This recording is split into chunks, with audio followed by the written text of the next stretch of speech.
and I'm pleased to be allowed to introduce my colleague from Sweden, Anders Tegnell. He's praised and criticized during the COVID response, as many of us who's been in the front line. So we are now going from the background papers and the background thinking to the frontline soldiers, from Sweden first and then to Italy. And Anders Tegnell, he is the Deputy Director General of the Public Health Agency of Sweden and a state epidemiologist. That's what they call it in Sweden. He's been in this position since 2013 and is a medical doctor with a public health training and background and a public health a PhD in infectious diseases. Anders Tegnell has also worked internationally, for example, in Laos in 1990 to 93 with the WHO, and he was also active during the Ebola outbreak in 1995. So handing over to you, Anders, about the Swedish COVID-19 response. Thank you. Let me see. It says here, take control. That sounds good.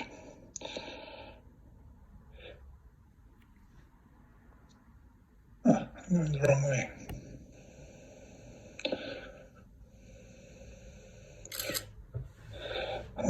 I'm trying to find my... Here we go. Thanks a lot for inviting me to this session, and we heard a lot of background about the epidemic and so on from our previous speakers, so I'll try to skip through that fairly quickly and go into the experience from Sweden, trying to look into at least 3 different areas, which I think are going to be of interest to all of us. How did it start, especially in Sweden? And then I want to talk something about the contextual factors, which I think we need to think more about. And I think that could challenge some of the, or many of the things we think have worked and not worked, because the contextual factors are so important for the spread of the disease this time, I think more than ever before. And then just to challenge all of us to go back to international collaboration in the end, because I think that's something that we could have done a lot more in that area.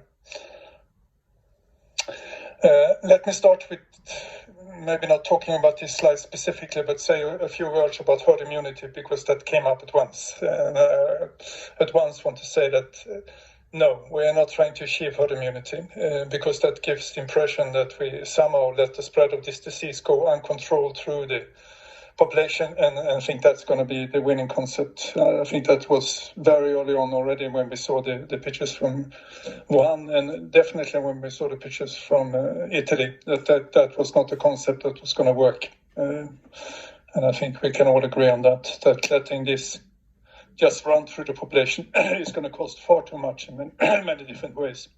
So I think the Swedish model was much more what you would call the number 2, as one of the previous speakers took up, and that we also tried to control it, but with slightly different measures that in many other places. And maybe thinking more about the contextual factors that maybe was included in some of the other measures put in place. The whole thing in Sweden started very much with the winter holidays. We have winter holidays in Sweden during February, and it's kind of a giant experiment, because those winter holidays takes place during different weeks in different parts of Sweden. And it was very clear that the Stockholm region, who had the winter holidays when the most of the spread took place in Europe, was the hardest hit. The south of Sweden had the holidays earlier on. It never really took off in the spring in the south of Sweden. We had the same measures all over Sweden, so that didn't make a difference. And in the north of Sweden, it was later on, and it never took off in the north of Sweden either. In both these places, it has taken off during the second wave we experience now. So I think that really shows that the introduction of this disease comes with travelers, and it comes in a massive scale, and we can go back and discuss if border measures could make any kind of difference to this in a modern nation where we have the amount of travel we have today, if we really can make a difference with border measure. We did a lot of work early on, like many countries, in trying to control homecoming travelers from mainly the Alps, and in the beginning mainly the Italian Alps, because that's where the message came that most of the transmission took place. And I think also what we have done later on in genome sequencing shows that this was very successful. We actually stopped the transmission from the travelers from the Italian Alps. Those viruses disappeared from the Swedish population and has never returned.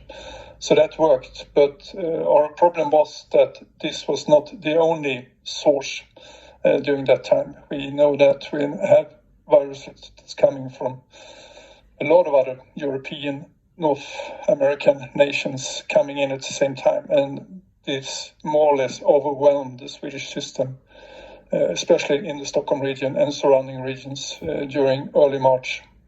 And we could not any longer keep up our testing and contact tracing procedures.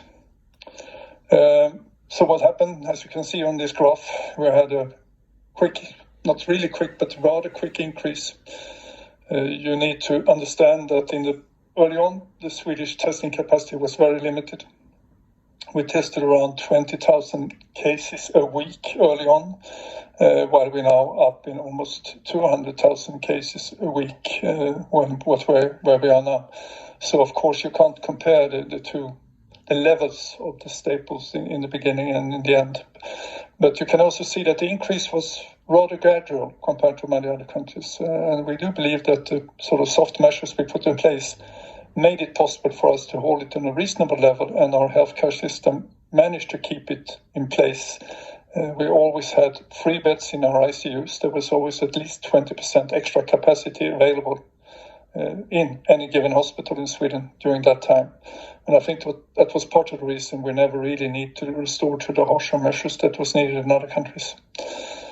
Just to point out, the increase which you can see in June was not due to an increased amount of spread of the virus. It was due to that we managed to get more and more testing capacity into place. So actually, I think what you see is a gradual slowing of the spread all during the weeks up to the weeks 28, 29, when we were down at very low levels in Sweden.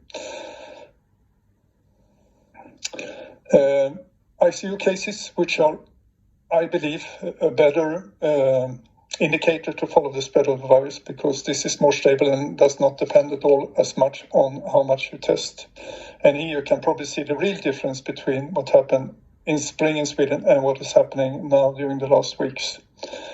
And the ICU capacity during this time in Sweden increased rather quickly, and since we managed to have the increase of the number of cases on a reasonable level, it managed to double its capacity in a number of weeks. So the system was never really overwhelmed, and as I said, there was always free beds. There was always at least 14% ICU beds free in Stockholm, and in the country as a whole it was even more. But in the end, each hospital actually managed to increase its ICU capacity, so we did not move very many patients. As you see, we had 3,000 cases in ICUs so far and 6,400 deaths. We'll come back to the death toll later, because that's been discussed a lot, and there is a lot to say about death toll as a measure of spread and the measure of success. So mortality in Sweden has been very high. More than half of it has taken place in the long-term care facilities in Sweden. These are not ordinary homes for the elderly. These are homes for about 0.7% of the Swedish population who are the oldest and the sickest. So this is really a small part of the population that really took the brunt of the mortality.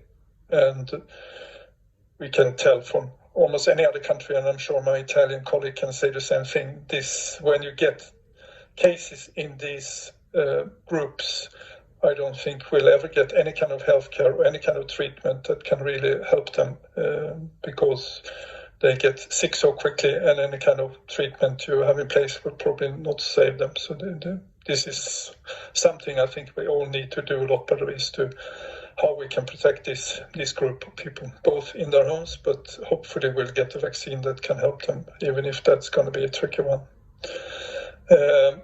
we had a ban on visiting nursing homes from the 1st of April to the 1st of October. We can say in retrospect that the usefulness of that was probably very limited. Now when we have contact tracing procedures and everything in place, we can see that it's very, very seldom that the disease is actually introduced through visitors. It's mainly introduced to staff, unfortunately. So there's a lot of context to talk about, and we could probably come back to this picture later on, because any kind of plan in any country needs to develop what they are doing very much based on context. And in Sweden, this was very much built on our previous pandemic plans. And as somebody mentioned, these are often based on the flu pandemics, and there are differences that we were not really so clear in the beginning, but are coming more and more clear over time. Another thing that's worth mentioning is that everybody seems to believe we have done nothing in Sweden, which is definitely not true. We did a lot of things, but we had more of a mixture of binding and non-binding recommendations than many other countries, because that's how public health works in Sweden. We could build on a lot of trust between the authorities, the political level, and the population. Even now, when we have a very difficult time in Sweden, we're still up at around 70-80% of the population that still trust the agency and the political level to do the right thing. We have all the time talked a lot about sustainable approach. As several of the previous speakers have talked about, this is going to be a long-term haul. We're not going to solve this very quickly. We might be able to solve it reasonably quickly if you're an island nation like Iceland or New Zealand, but for most of us, borders can never be closed that much that we can really solve it by ourselves. To do what we have done in Sweden, you need to realize you need to have a social security system in place like the one in Sweden, because if you tell people to stay home when they have the slightest symptoms, they need to be able to do that without any financial losses, and that's possible in Sweden. We definitely realize that that's not possible in all countries. Health equity, very important for us in Sweden. On the political level, that's one of the highest priorities we have. And unfortunately, once again, and nobody has really said that before, this has really hit different parts of the population very differently. And we need to take that into account into the future, I think. How do we protect our vulnerable groups better? And that's not only the elderly, it's also socioeconomic people with lesser socioeconomic abilities than most of us. And finally, like many countries, Sweden is very much a regional country when it comes to public health, and that has its own problems. I talked about trust. This is just to show you how big the trust has been between the population and the agency and the political level in Sweden. This shows how many people are answering yes when we ask them if they have adapted their daily life to reduce the spread of COVID-19. And as you can see, we have been on very high levels and basically been on very high levels for all different age groups. It fell a bit towards the end of the summer and during the early fall, but now when the pandemic is starting off again, we are going back up to higher levels again, which you can't see in this graph yet.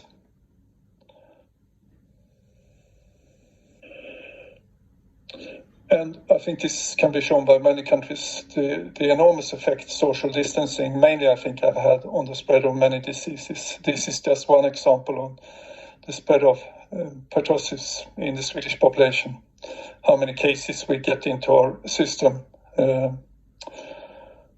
And you can see that all previous years have a rather similar development, that we get more and more cases towards the fall when children come back to school and all of that, while during this pandemic season we have basically seen no cases at all of pertussis. Of course, to a certain extent it can be that fewer people come to healthcare and so on, but during July, August, and September that was not the case in Sweden, so there's definitely some real effect also. And we can see the same thing on pneumococcal disease, we can see it on flu, we can see it on many diseases, how big effects. And I think this mainly shows that also in Sweden, social distancing was really in effect to a great extent.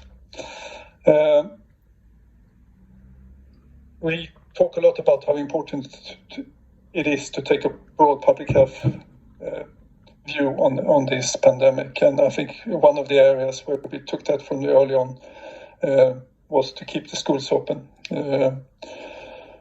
We took that on scant evidence for sure, but we took it on very clear evidence on the bad effects of closing schools for children. And we have followed it during this pandemic, and we can still say that we can show very clearly that teachers are not worse affected than any other part of workers in the society. And children do get the disease, but they extremely rarely get seriously ill. And if the data about the teachers are correct, which we believe they are not spreading the disease very much either.